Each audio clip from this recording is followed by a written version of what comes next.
This is the Learner Podcast for the True and Justice. Assalamualaikum warahmatullahi wabarakatuh. Saudara-saudara sekalian, dialog kita atau diskusi dan presentasi kita pada malam ini, maksud saya perkuliahan atau seri perkuliahan yang terkait dengan hak kekayaan intelektual untuk seri, kalau saya tidak salah, seri ketiga atau keempat. Tapi bisa dicek nanti di perkuliahan sebelumnya. Saya akan melanjutkan materi yang terkait dengan kemarin kita bicara hakikat dan historical development of intellectual property rights. Nah, sekarang ini saya akan memberikan ilustrasi atau mengelaborasi hakikat, ya, hakikat yang terkait dengan doktrin inventor dan doktrin kreator. Nah, ketika saya ingin jika kita mendiskusikan the nature of creator and inventor doctrine ini, itu ada 3 elemen atau terminologi yang krusial yang perlu kita bahas. Yang pertama itu berkaitan dengan konsep rights itu sendiri. Ya, konsep rights itu terkait dengan 3 elemen. Ya, yang pertama ada exclusive rights. Kemudian ada property. Property itu bisa dielaborasi baik ke dalam informasi, pengetahuan maupun teknologi. Itu jadi informasi, pengetahuan dan teknologi itu adalah bagian dari property tadi. Kemudian yang tadi itu ada exclusive rights, ya. Exclusive right itu nanti akan saya jelaskan tentang hak eksklusif, ya, atas karya-karya baik itu karya cipta maupun karya paten atau karya-karya intelektual yang lainnya. Baru nanti kita akan masuk di dalam pembahasan intellectual property rights. Jadi konsep rights yang kita akan bicarakan ini tidak terlepas dari 3 hal tadi. Yang pertama exclusive rights, yang kedua property, yang ketiga intellectual property. Nah, properti itu bisa dalam bentuk informasi, pengetahuan, dan teknologi. Sedangkan intellectual property yang kita akan diskusikan ini, itu masuk di dalam klasifikasi standar yang diklasifikasi oleh WIPO, World Intellectual Property Organizations. Itu ke dalam 2 kategori klasifikasi hak tadi. Ada hak cipta dan ada hak industri, hak milik industri. Nah, hak cipta ini mencakup seluruh karya-karya yang lahir dari kemampuan intelektual manusia di bidang seni, sastra, dan ilmu pengetahuan. Sedangkan hak milik industri itu adalah seluruh hak yang lahir dari kemampuan intelektual manusia di bidang teknologi. Itu mencakup seperti paten, kemudian merek dan indikasi geografis, rahasia dagang, traditional design atau indikasi desain industri, kemudian rahasia dagang, plant varieties atau keanekaragaman hayati, ya, kemudian itu ada integrated circuits. Nah, ini adalah klasifikasi standar yang dibuat di dalam WIPO Conventions, yang disepakati di dalam WIPO Conventions itu tahun 1967. Nah, jadi ada hak cipta dan ada hak milik industri. Itu yang masuk di dalam kategori intellectual property rights. Lalu berikutnya saya akan mengajak saudara-saudara untuk menganalisis, ya, analisis baik itu jadi menganalisis internal maupun eksternal aspek atau internal ataupun eksternal elements dari kekayaan intelektual ini, supaya saudara-saudara bisa pahami bagaimana cara kita menggunakan hak kekayaan intelektual itu sebagai produk dari intellectual capabilities dan bagaimana menggunakan dan mengoptimasikan hak kekayaan intelektual itu yang tidak bisa dilepaskan dari aspek-aspek eksternal lainnya seperti aspek human rights, public interest, dan social functions atau fungsi sosial. Termasuk ketika kita bicara the greatest benefit for the greatest number of people. Ya, artinya seluruh karya-karya yang lahir dari kemampuan intelektual manusia itu, ya, selain itu memberikan perlindungan terhadap kekayaan atau terhadap properti pribadi atau individu juga harus diabdikan untuk pemanfaatan sumber daya intelektual, sumber daya masyarakat untuk dioptimalkan ya bagi sebesar-besar kemakmuran rakyat, ya, bagi public interest, untuk kepentingan publik. Misalnya begini, saudara mempunyai penemuan atau invensi, katakanlah itu di bidang obat-obatan. Nah, penemuan di bidang obat-obatan ini itu akan memberikan hak kepada Anda untuk memperoleh perlindungan, ya, hak Anda untuk mendapatkan perlindungan. Nah, setelah mendapatkan perlindungan dalam bentuk paten, Anda berhak untuk melakukan pengeksploitasian, baik itu dengan jalan menjual, menyewakan atau lisensikannya, ya, atau mempertukarkannya dan lain sebagainya.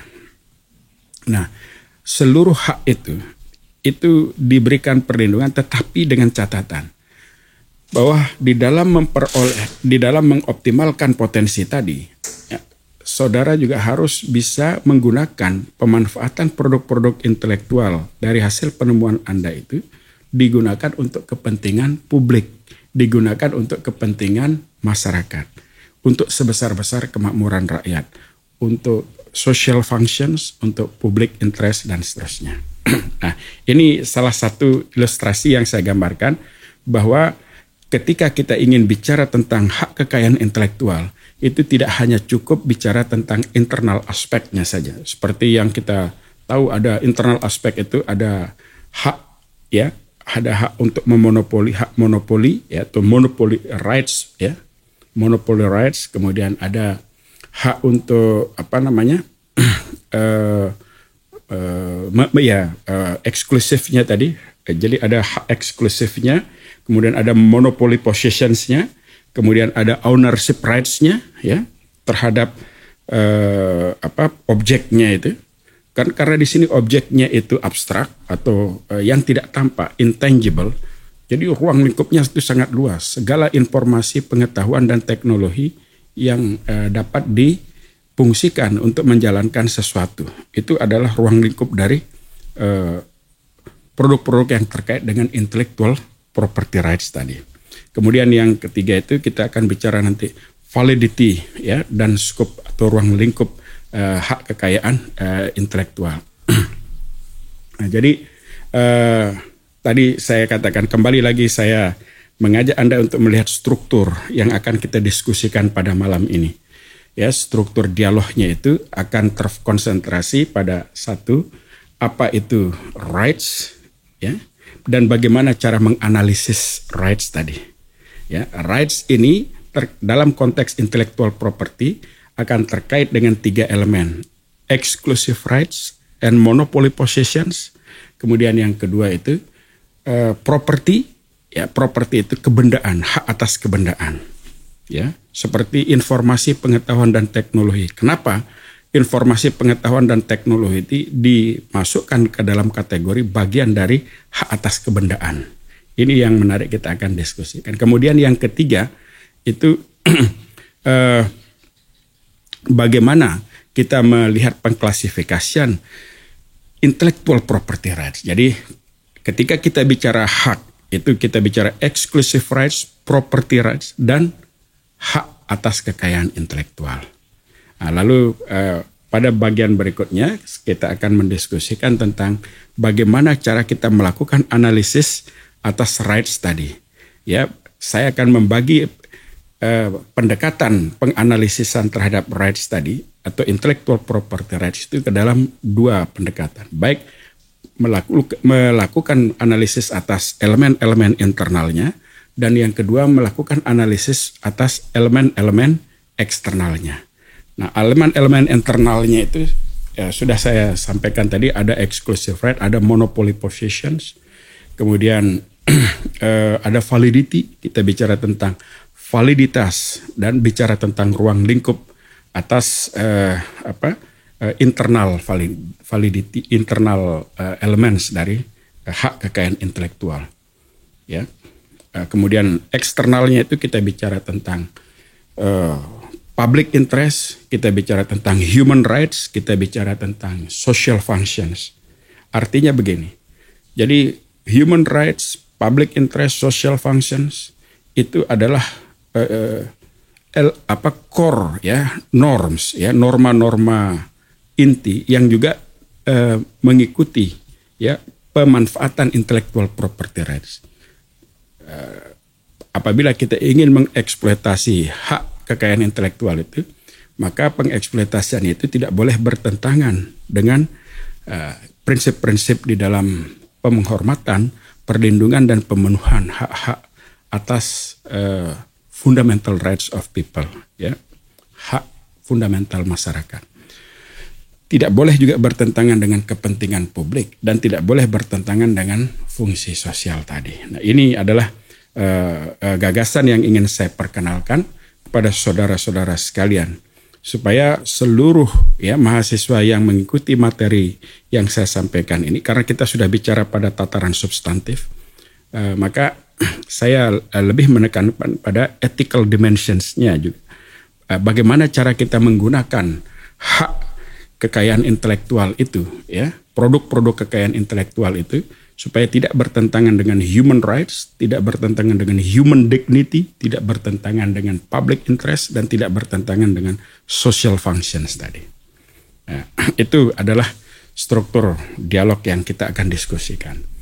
Nah, pertama saya akan bicara tentang kembali kepada struktur analisis pertama yang berkaitan dengan exclusive rights. Ya, bahwa hak kekayaan intelektual itu tidak bisa dilepaskan ya dari pembahasan atas exclusive rights. Karena hak atas kekayaan intelektual itu diberikan pengakuan karena adanya exclusive rights. Nah, ketika kita bicara exclusive right ini, itu hak eksklusif itu hanya diberikan kepada sang penemu atau sang kreator. Misalnya dalam hak cipta, itu diberikan kepada sang kreator, sang penciptanya. Kemudian ketika kita bicara tentang invensi, itu diberikan secara individual kepada inventornya. Nah, di dalam konteks ini, ya, penghormatan terhadap hak eksklusif ini sebetulnya tidak terlepas dari ajaran dua pemikir besar, ya, filosof besar. Di Eropa itu sangat dominan, itu pemikiran yang berkembang itu bersumber dari pemikirannya Locke dan Hegel. Ya, dia bicara tentang personality, bahwa seluruh karya yang diekspresikan itu merupakan pengekspresian dari personality of people. Jadi dari kepribadian, dari kapabilitas intelektualnya, dari kemampuan intelektualnya yang diekspresikan dalam bentuk karya, baik itu dalam bentuk karya cipta maupun invensi-invensi tadi. Nah, hak eksklusif ini lebih mengedepankan pentingnya bagaimana memberikan penghormatan terhadap dignity of human being yang memiliki personality. Jadi ketika kita memberikan penghormatan kepada orang, itu kan dasarnya kalau dalam konsepnya Hegel, ya, Hegel mengatakan kita harus memberikan penghormatan terhadap persons, kepada orang itu. Ya, persons to persons itu harus saling memberikan penghargaan atau penghormatan. Nah, salah satu cara kita memberikan penghormatan itu adalah dengan memberikan pengakuan atas ekspresi personalitasnya dia. Jadi personality-nya dia itu yang diabdikan dalam bentuk karya. Nah, kalau karyanya itu memberi kemanfaatan, memiliki kebaikan, ya, memberi kontribusi dalam kepentingan publik atau kepentingan dirinya juga, itu harus bisa diberikan penghormatan atau penghargaan tadi.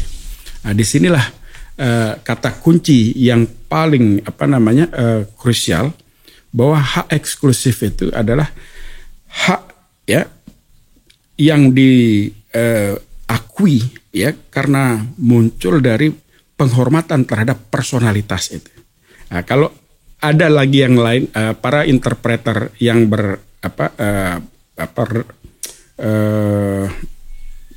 dalam perkembangannya, ya, para ahli hukum menafsirkan hak eksklusif itu berarti hak untuk mengeksklud orang lain, hak untuk mengeluarkan orang lain, ya,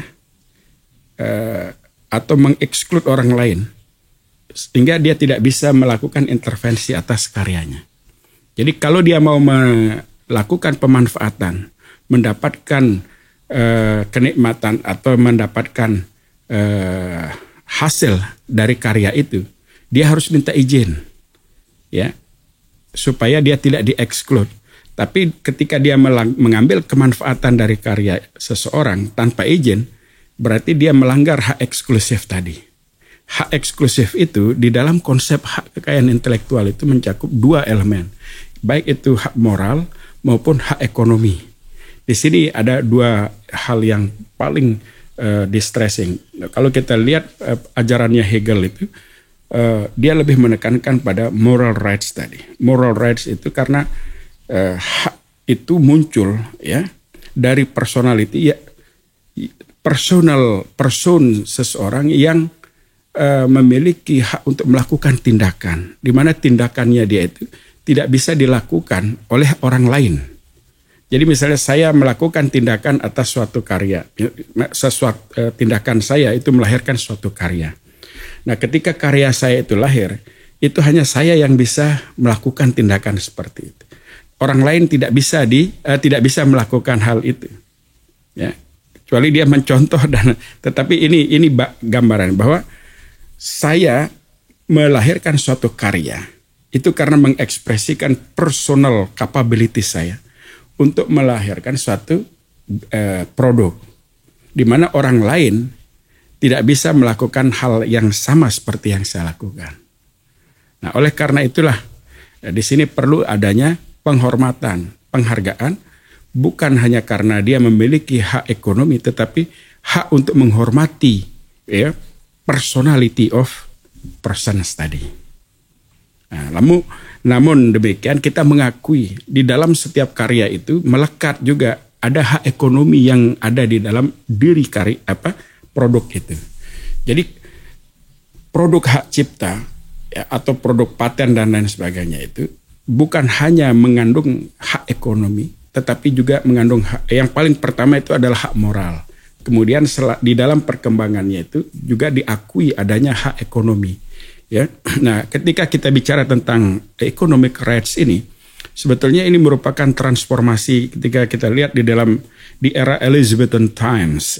Ya, kalau kita baca di dalam bukunya Brett Sherman atau Bell Cornish misalnya tentang intellectual property, itu buku-buku yang boleh dikatakan sebagai buku babon tentang intellectual property atau buku induk, ya. Nah, di dalam pembahasannya para penulis intellectual property itu membicarakan sejarah atau historical development dari pengakuan terhadap economic rights tadi. Itu misalnya kita lihat di era Elizabethan times, maksudnya itu di era Elizabeth, pemerintahan atau rezim Elizabeth di Inggris.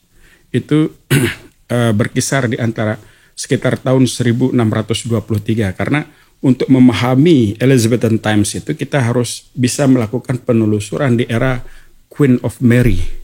Itu dengan keluar Statute of Queen Anne pada tahun 1623. Nah, di dalam historinya itu dia katakan bahwa pada masa Elizabethan times itu copyright itu lebih banyak diberikan, ya, kepada artinya kenikmatan atau kenyamanan atau pemanfaatan copyright itu lebih banyak diberikan kepada publishersnya daripada autorsnya sendiri.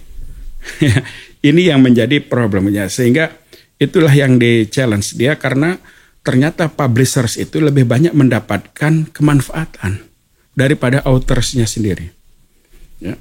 Kemudian selain itu kita melihat ada dua fondasi normatif di dalam pengakuan terhadap the human rights of genius, ya. The rights of genius itu dikeluarkan pada dalam konvensi nasional di Prancis pada tanggal 17 Juli. Saya ingat revolusi Prancis itu tanggal 14 Juli.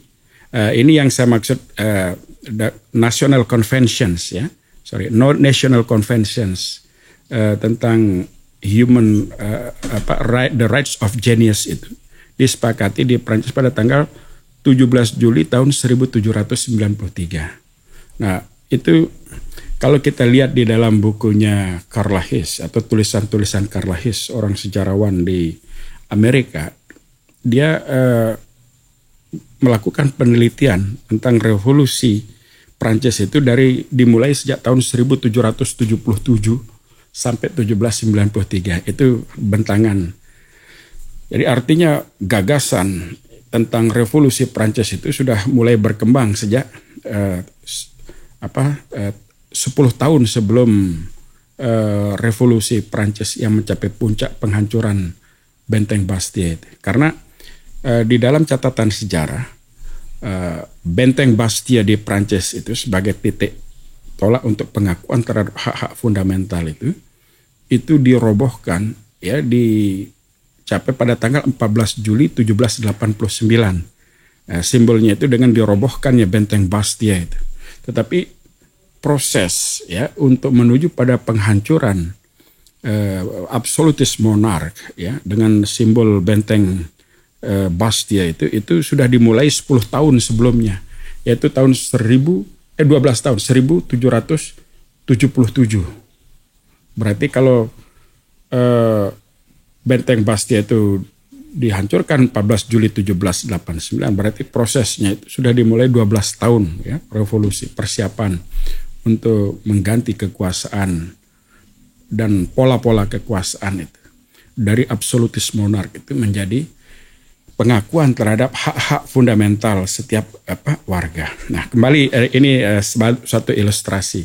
Artinya dua fondasi normatif yang saya sebutkan tadi itu di era Elizabethan Times yang bisa ditelusuri di era Queen of Anne ya, itu tahun 1623. Tahun 1623. Kemudian di Prancis itu konvensi nasional untuk pengakuan atas hak itu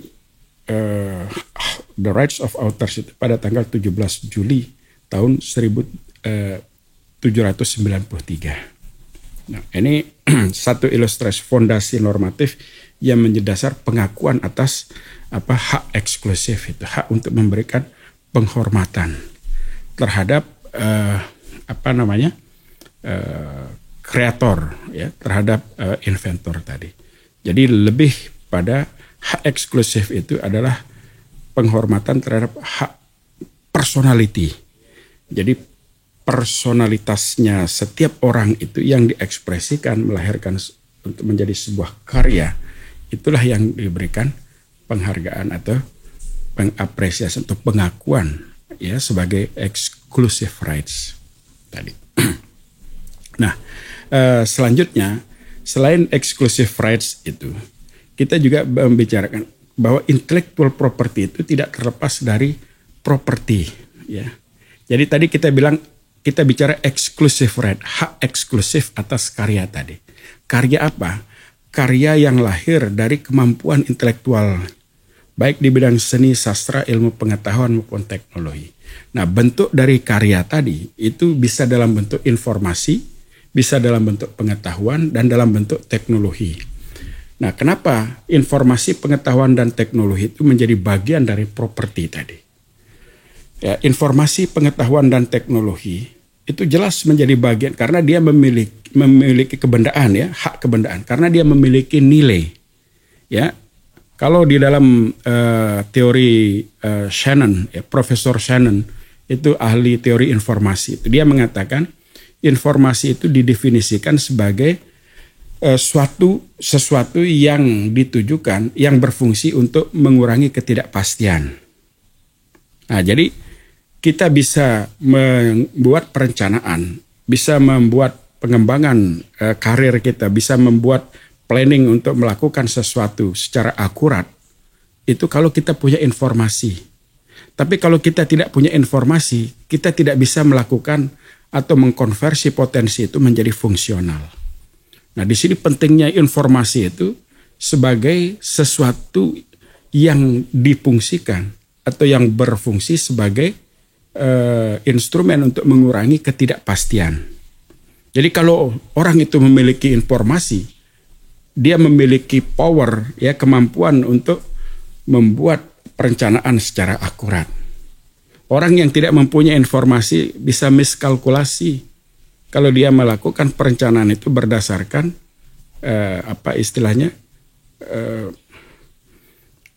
ramalan atau dukun, ya, atau hal-hal yang sifatnya irasional.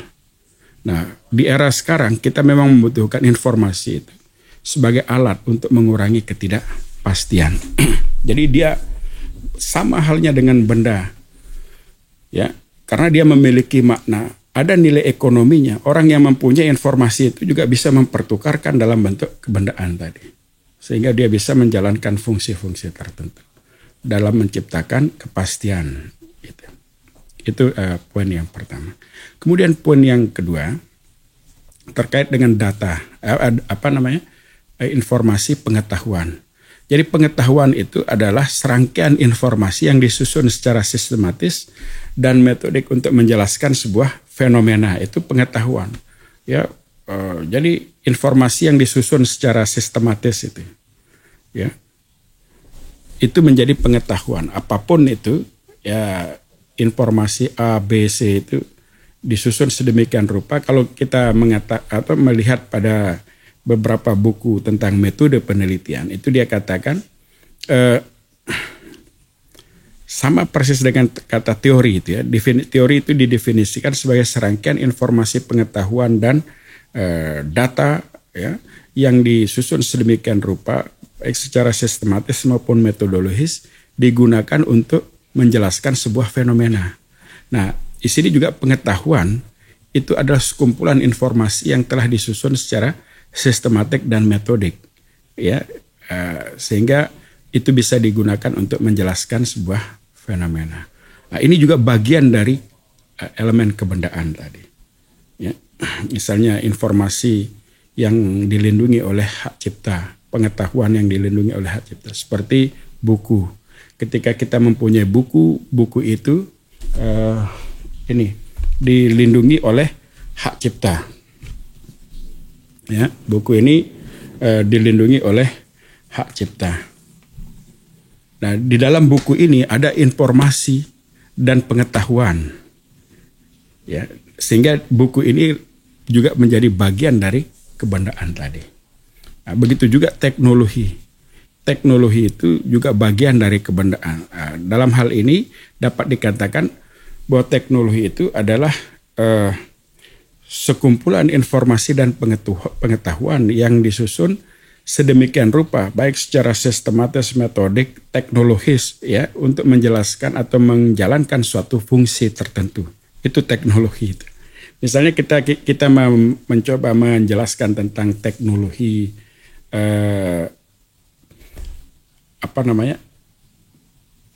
kelistrikan, ya, teknologi atau langkah inventif untuk mengurangi penggunaan atau pemborosan listrik misalnya, ya, penghematan listrik, teknologi penghematan listrik. Teknologi ini tidak tampak, tidak ada kelihatan, tidak memiliki, tapi ketika dia diterapkan dengan teknologi, ya, atau serangkaian informasi pengetahuan dan teknologi seperti tadi, itu dia bisa menjalankan suatu fungsi. Fungsinya itu untuk mengurangi penggunaan listrik secara berlebihan misalnya. Nah, jadi dengan melakukan penghematan itu ada nilai ekonomis yang didapatkan. Nah, dengan demikian ruang lingkup dari properti itu bisa dalam bentuk properti, dalam bentuk kebendaan, ya, tangible maupun yang intangible. Namun ketika kita bicara tentang intellectual property, maka intellectual property yang terkait dengan property rights itu adalah properti yang terkait dengan dalam yang intangible, yang tidak tampak seperti informasi, pengetahuan, teknologi, ya. Itu adalah produk-produk intangible. Nah, ini bentangannya itu sangat luas. Bahkan informasi, pengetahuan dan teknologi ini nilainya itu melebihi hampir seandainya seluruh tanah ya yang ada di muka bumi ini dikumpulkan lalu dihitung nilainya itu tidak akan melebihi kekuatan nilai ya, tidak akan melebihi nilai dari informasi, pengetahuan dan teknologi. Saya ambilkan contoh ya, beberapa tycoon ya, beberapa orang kaya di dunia yang masuk di majalah Forbes itu. Ya, Forbes itu boleh dibilang dari urutan 1 sampai 100 itu. Mereka adalah orang-orang kaya yang punya net worth lebih dari 100 triliun. Kalau model Bill Gates, Elon Musk, Warren Buffett, itu mereka yang sudah memiliki net worth lebih dari 1.000 sampai 2.000 triliun itu. Nah, ini kita asumsikan yang di atas 100 triliun itu sangat banyak, bahkan beberapa orang juga diantaranya ada dari Indonesia. Tapi bukan itu isu yang saya akan singgung, ya, bukan soal kekayaan. Tapi intinya mereka yang mendapatkan kekayaan sangat banyak itu, ya, itu bisa bahkan ada empat orang di dunia yang memiliki kekayaan lebih dari 3,1 miliar propertinya orang di bumi ini. Itu majalah Oxfam itu mengidentifikasi orang seperti Bill Gates, Elon Musk, Jeff Bezos, kemudian Zuckerberg, Warren Buffett. Itu kalau digabung itu kekayaannya itu lebih banyak dari jumlah kekayaan 3,1 miliar orang di muka bumi ini. Kenapa mereka bisa mendapat? Karena keuntungan yang diklaster dari bisnis di 3 bidang tadi, informasi, pengetahuan, dan teknologi.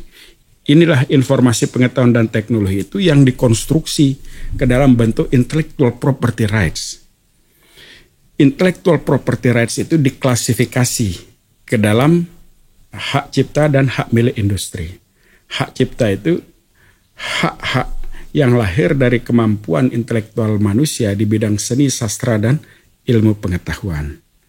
Ya, sedangkan hak milik industri itu adalah hak-hak yang lahir dari kemampuan intelektual manusia di bidang teknologi yang mencakup ya paten, merek, indikasi geografis, rahasia dagang, ya, plant varieties atau keanekaragaman hayati sampai dengan integrated circuits. Nah, ini saya ulang lagi klasifikasi itu.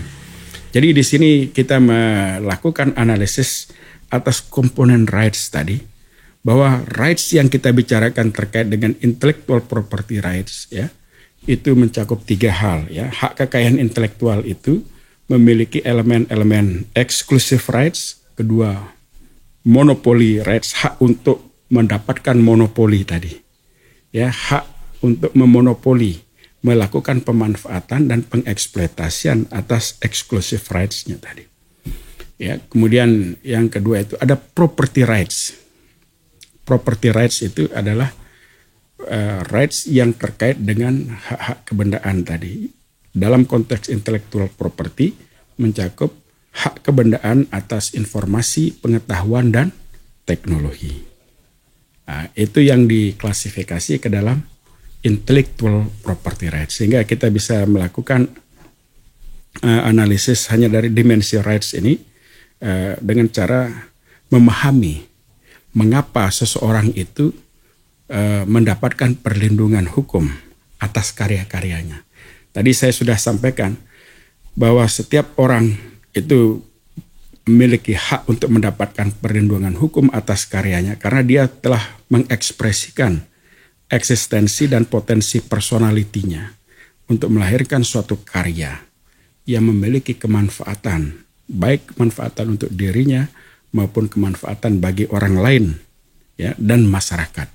Sehingga sangat wajar dia diganjar dengan apa perlindungan, diganjar dengan reward ya, atau penghargaan dalam bentuk perlindungan hukum tadi. Nanti kita akan bicara tentang teori yang memvalidasi eksistensi dari exclusive rights.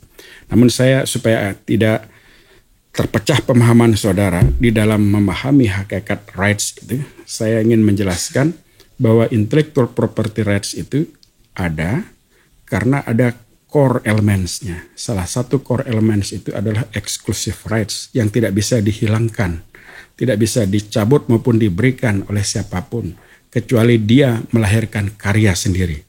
Ya, setiap orang yang memiliki investasi atas pengetahuannya, keterampilannya dan melahirkan karya itu memiliki hak untuk mendapatkan perlindungan atas secara eksklusif atas karyanya tadi. Ya. Dan ruang lingkupnya itu mencakup bentangan baik dalam konteks hak ekonomi maupun hak moral ya, atas hak cipta ya, hak milik industri, mencakup paten, merek, rahasia dagang, desain industri, keanekaragaman hayati maupun integrated circuits tadi atau sistem tata letak terpadu. Saya akan bahas satu persatu tentang itu pada sesi setelah ini. Namun sebelum saya memasuki pembahasan tentang klasifikasi teknis ya, dalam intellectual property, saya ingin mengajak saudara untuk melakukan analisis lebih dalam, lebih tajam lagi terhadap konsep tentang rights tadi, intellectual property rights. Ya, kita bisa melakukan analisis atas intellectual property rights itu dari dua pendekatan. Baik pendekatan internal maupun eksternal atas elemen-elemen pembentuknya. Jadi intellectual property rights itu ya, kalau kita lihat dari internal elements-nya itu, dia akan bicara tentang apa yang kita sebut sebagai exclusivity, the monopoly positions itu adalah internal elements, bagaimana yang saya sebutkan di dalam exclusive rights tadi. Jadi eksklusivitas yang tidak dimiliki oleh orang lain ya, hanya pencipta atau inventor ya, penemu itu yang berhak memiliki eksklusivitas itu dan memiliki hak atas pemonopolian pemanfaatannya tadi.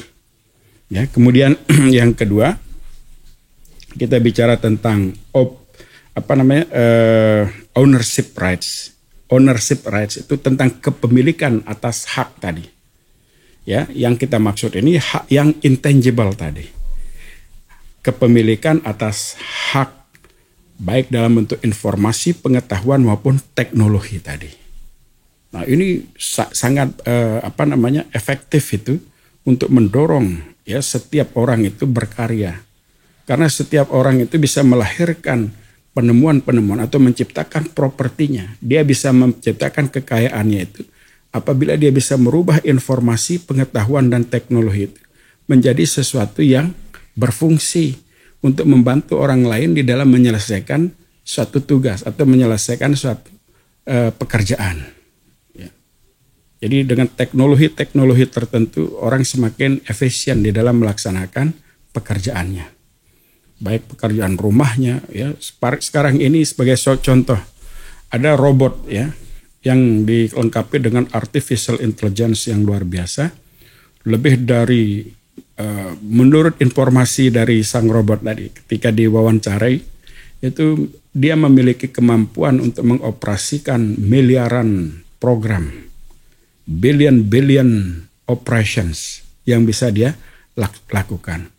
Nah, robot ini itu sebetulnya sekumpulan mesin ya yang disusun secara sistematis metodik yang difungsikan ya sedemikian rupa yang dilengkapi dengan artificial intelligence tadi. Jadi intelligence buatan, kecerdasan buatan. Ya, kecerdasan buatan ini menjadi dasar di dalam pengembangan robot-robot tadi. Nah, AI ini atau artificial intelligence itu diciptakan oleh inventornya tadi. untuk menjalankan suatu fungsi. Sehingga inventornya itu berhak untuk mendapatkan perlindungan atas produk yang dia lahirkan. Bahkan ketika artificial intelligence itu menciptakan sesuatu yang lain. Jadi robot menjadi inventor bagi produk yang lain. Ya, itu sudah diputuskan di sebuah putusan di pengadilan di Australia. Ketika hakim memutuskan bahwa artificial intelligence atau AI itu bisa ya diberikan bisa memiliki status sebagai inventor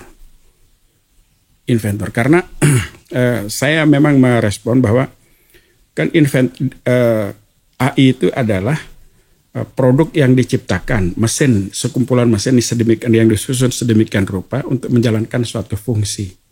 Nah, ketika AI itu diperintahkan untuk membuat sesuatu dan melahirkan invensi baru, maka AI itu menjadi owner, menjadi pemegang hak atas karya ciptaan yang diinvensikan itu.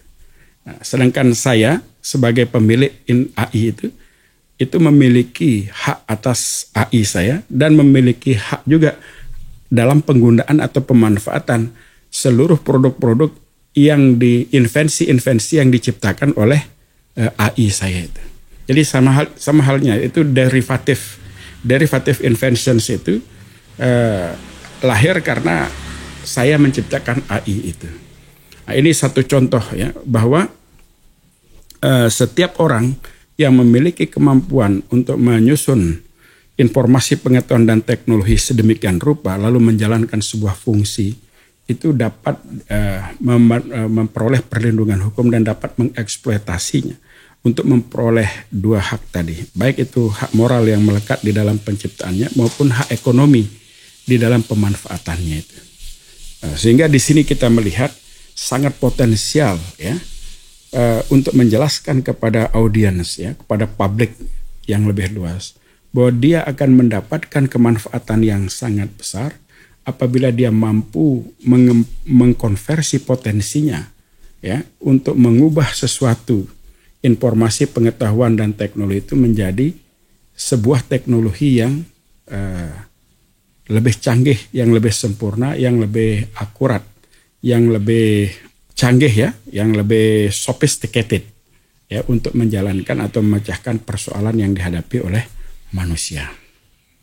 Nah, dengan demikian dia akan mendapatkan kemanfaatan bukan saja secara akademik ya, tapi dia juga mendapatkan kemanfaatan secara ekonomi.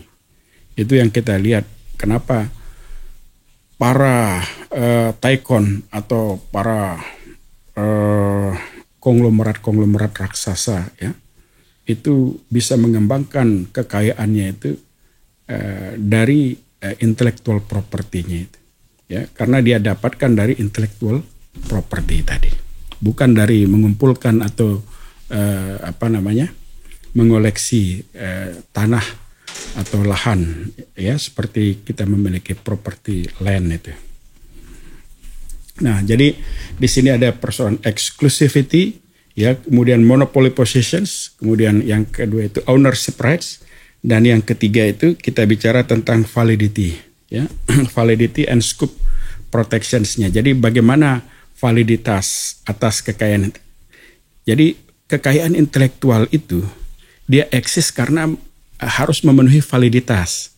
Ya, dia baru mendapatkan perlindungan dan bisa berfungsi sebagai alat untuk mengakumulasi atau mendapatkan nilai ekonomi apabila dia memenuhi elemen-elemen validitasnya. Nah, misalnya saya ambilkan contoh di sini. Syarat untuk mendapatkan perlindungan hukum ya atau mendapatkan hak cipta atas sebuah karya itu dia harus memiliki originalitas, itu untuk hak cipta. Sedangkan hak paten itu syarat yang required ya, persyaratan yang diharuskan oleh apabila seseorang itu ingin mendapatkan perlindungan paten, dia harus memenuhi syarat validitas. Jadi ada syarat novelty, kebaruan. Nanti ini kita bahas lebih teknis kebaruan itu, dan banyak kasus-kasus yang bisa menyertai untuk memvisualisasikan tentang novelty ini. Ya, putusan-putusan pengadilan atau jurisprudensi yang kita bisa refer. Apa yang dimaksud dengan konsep novelty di dalam sebuah invensi itu. Kemudian yang kedua ada inventive step, itu langkah penemuan. Dan yang ketiga ada yang kita sebut dengan industrial applicability. Nah, ini adalah contoh-contoh bahwa ketiga elemen ini merupakan persyaratan inti untuk mendapatkan perlindungan di bidang paten. Sedangkan di bidang hak cipta tadi saya singgung originalitas, ya.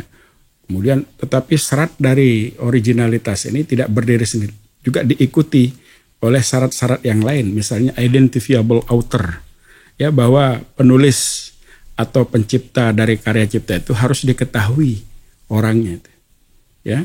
Kemudian masanya itu, masa perlindungannya itu dia akan mendapatkan perlindungan itu seumur hidup ditambah 70 tahun setelah dia meninggal dunia. Artinya apa? Setiap orang yang melahirkan karya cipta itu bisa memanfaatkan karya ciptanya, bisa mengeksploitasi dan mendapatkan hak ekonomi atas karya ciptanya. Itu selama hidupnya ditambah 70 tahun setelah dia meninggal. Artinya di sini pewarisnya yang dapat menikmati. Nah, sedangkan hak moralnya itu akan dinikmati seumur hidup sampai kiamat itu. Tidak akan bisa dihilangkan.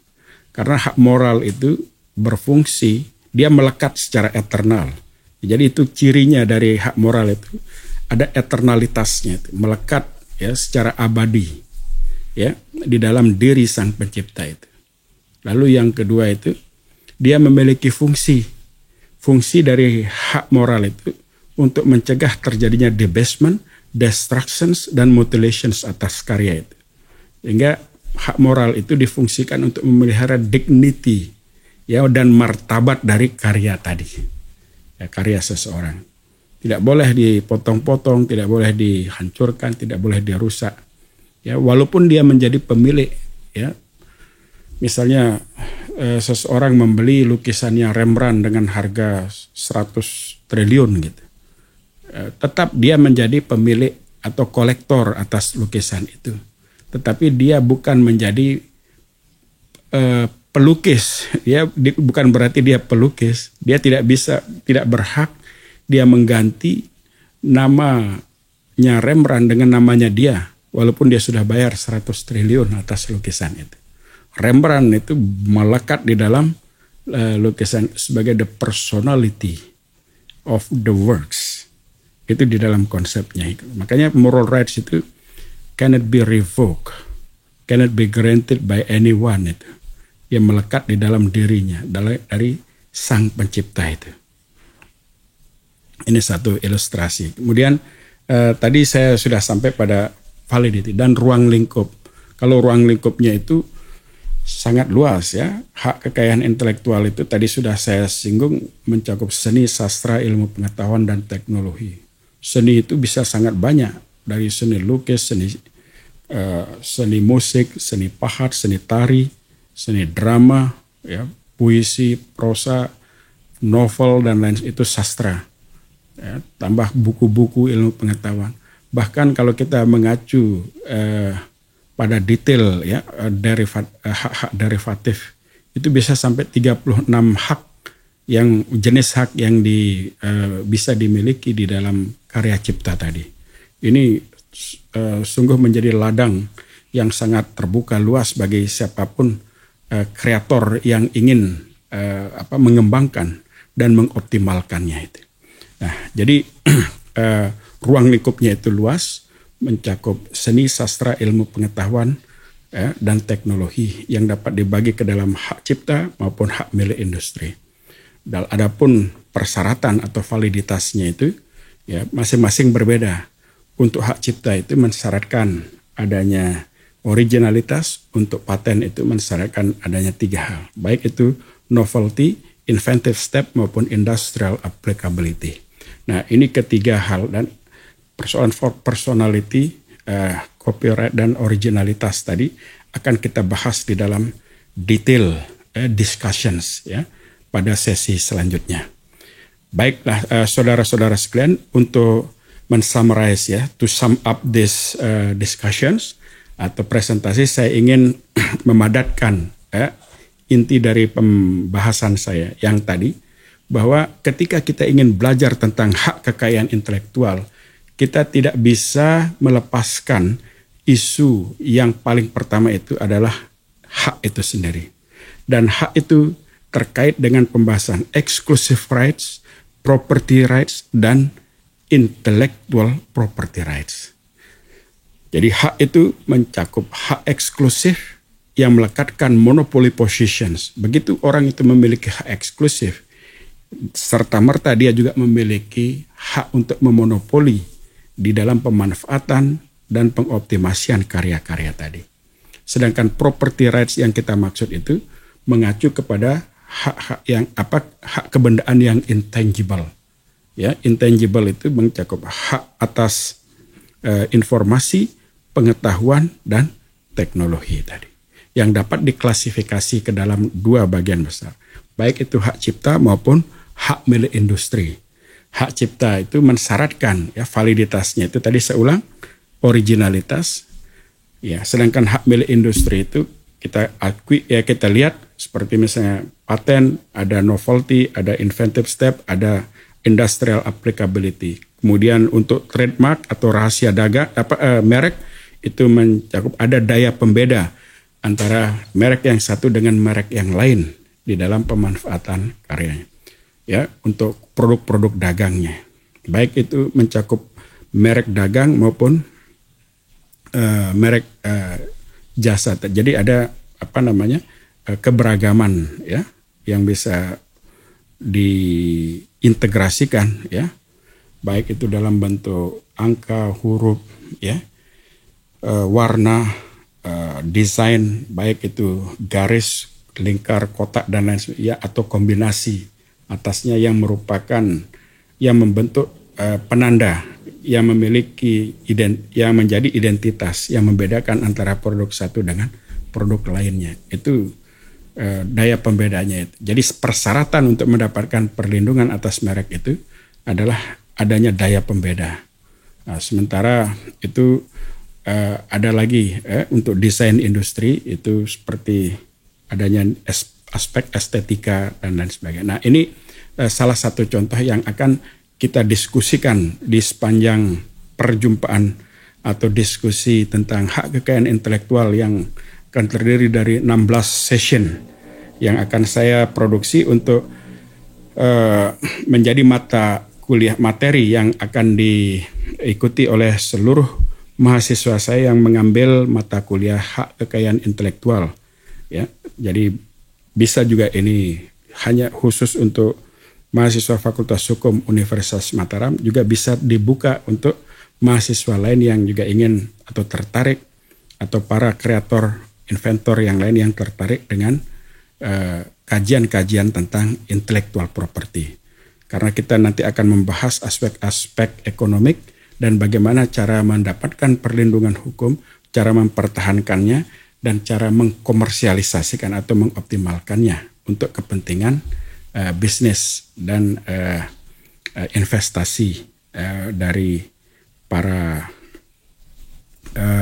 kreator dan inventor. Saya kira ini dulu yang saya sampaikan untuk sesi ini. Kita akan lanjutkan pada sesi berikutnya. Terima kasih atas segala perhatian dan kerjasama dari saudara-saudara sekian dalam mengikuti sesi kuliah ini. Sampai jumpa pada pertemuan berikutnya. Wassalamualaikum warahmatullahi wabarakatuh. This is the Learner Podcast for the True and Justice.